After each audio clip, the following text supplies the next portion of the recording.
as we know that pharma today is in a very interesting space, and with the advent of wellness and other categories in the D2C space, how do you get consumer insights, since pharma predominantly is more of a has been an offline marketplace, so to say.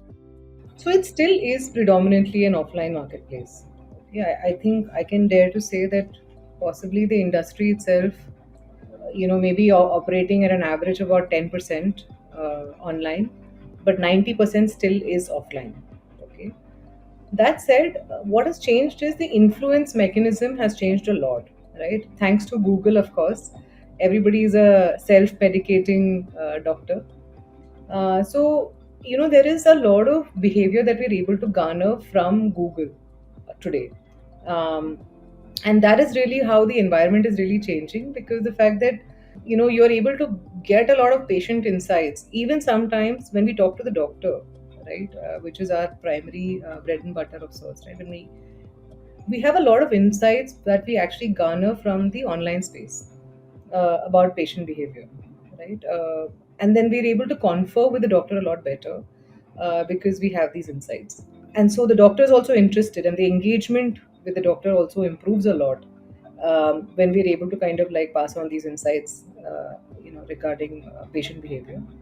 And the other thing is like marketing. I mean, well, the last decade, or maybe I would say even 2 decades, right? There has been a steady surge of digital within our decision making, within our research. So the pharma industry is also evolving quite a bit. As I spoke about earlier, there's a self medication trend which has kind of happened. Now, whether that be in product space, like let's say in an e-pharmacy environment, we want to ensure that there's enough and right information out there, right?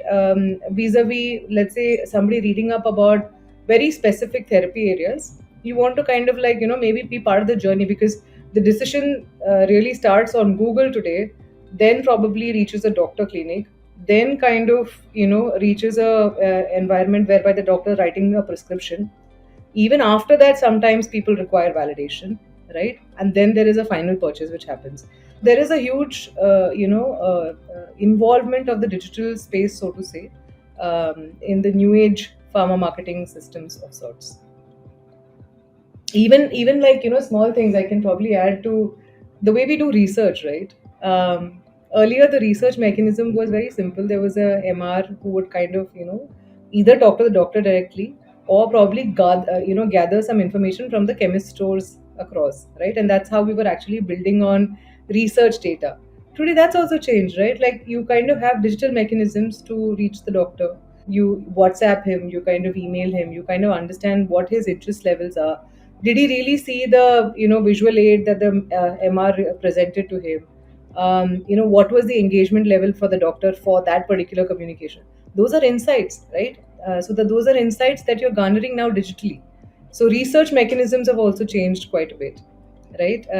So yeah, I mean, I think that's the way digital has really penetrated into changing the ecosystem of sorts.